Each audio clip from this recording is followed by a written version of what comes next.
আসসালামু আলাইকুম প্রিয় দর্শক, যে যেখান থেকেই দেখছেন আবারও নতুন একটা রেসিপি দেখার জন্য শখ থেকে আমি মাহফুজা আফরোজ সবাইকে আমন্ত্রণ জানাচ্ছি মজার এই রেসিপিটা দেখার জন্য।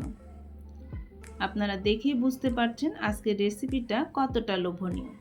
চলুন রেসিপিটা শুরু করা যাক। প্রথমে আমি 500 গ্রাম দুধ জাল করে ঘন করে নিয়েছি। দুধটা যত ঘন হবে পুডিংটা তত মজা হবে। এখন দিয়ে দিচ্ছি 2 টেবিল চামচ চিনি। চিনিটাকে এখন ভালোভাবে গলিয়ে নিব। চিনিটা আপনারা আপনাদের পছন্দ মতো ব্যবহার করবেন। এখন দিয়ে দিচ্ছি 3টা ডিম। ডিমগুলোকে আমি আগে থেকেই ভেঙে রেখেছিলাম। আমার রেসিপিগুলো কোথাও যদি একটু ভালো লেগে থাকে প্লিজ একটা লাইক দিবেন। ডিমগুলোকে আমি ভালোভাবে ফেটিয়ে নিচ্ছি। এখন দিয়ে দিব হাফ কাপ কনডেন্স মিল্ক। আপনারা এখানে কনডেন্স মিল্কের পরিমাপ বাড়িয়ে দিলে চিনিটা বাদ দিলেও চলবে। কনডেন্স মিল্কটা এখানে বেশি ব্যবহার করলে পুডিংটা বেশি মজা হবে। আজকের পুডিংটা আমি মাইক্রো ওভেনে বানাবো। আমার ওভেনে কনভেকশন মোডটা আছে। কনভেকশন মোডে আমি 170 ডিগ্রি তাপমাত্রায় 40 মিনিট বেক করে নেব।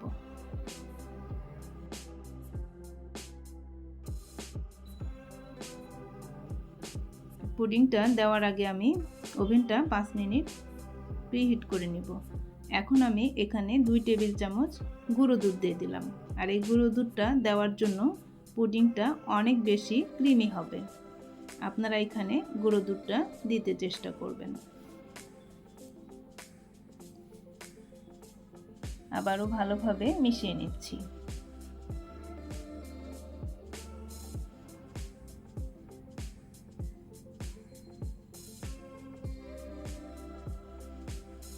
মিশ্রণটা আমার রেডি হয়ে গিয়েছে। এখন আমি একটা মোল্ডে ক্যারামেল করে দিয়ে দিব।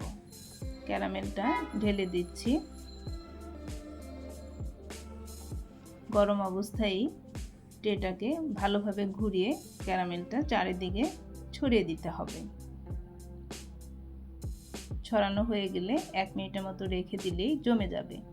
তখন মিশ্রণটাকে ঢেলে দিতে হবে।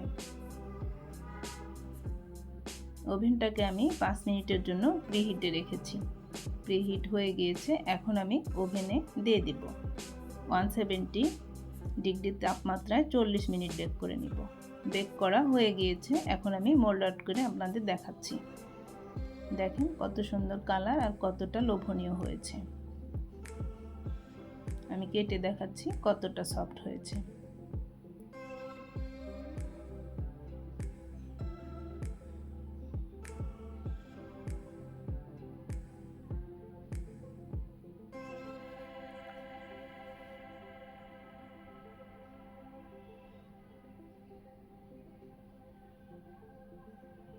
দেখেন কতটা ক্রিমি হয়েছে। আপনারা সবাই ভালো থাকবেন, নিরাপদে থাকবেন। আশা করি আজকের রেসিপিটা আপনাদের কাছে ভীষণ ভালো লেগেছে। আবারও নতুন কোনো রেসিপি নিয়ে আপনাদের মাঝে হাজির হয়ে যাব ইনশাআল্লাহ। আপনাদেরকে কেটে দেখাচ্ছি পুডিংটা কতটা সফট আর কতটা ক্রিমি হয়েছে। আজ এই পর্যন্তই।